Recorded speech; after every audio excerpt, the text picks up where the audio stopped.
suis venue à être bénévole ici parce que par une rencontre extraordinaire avec l'ancienne présidente du comité de détenus qui est Madeleine Perret.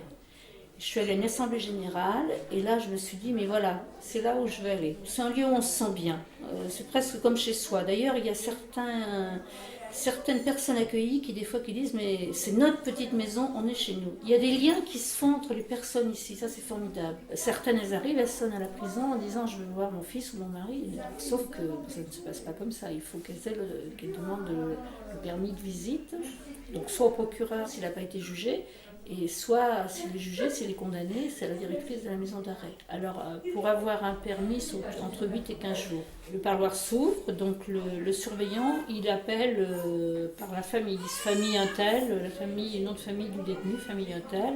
Il leur faut absolument leur carte d'identité. Donc, il prend leur carte d'identité. Donc il y a une première cour dans laquelle les familles rentrent. Après, elles montent un escalier et là, elles vont passer. Alors, dans cette cour, elles peuvent laisser leurs affaires dans des petits casiers. Et donc ils montent un escalier et là ils passent sous un je sais pas comment ça s'appelle, un sas comme il y a dans les aéroports.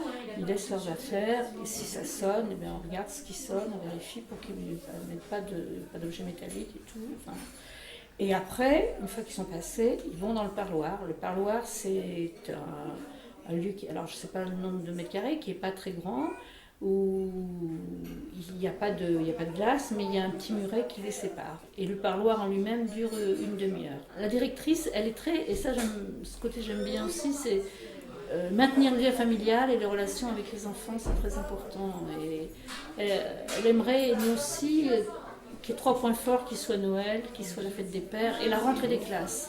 Ça permet déjà de maintenir le lien familial.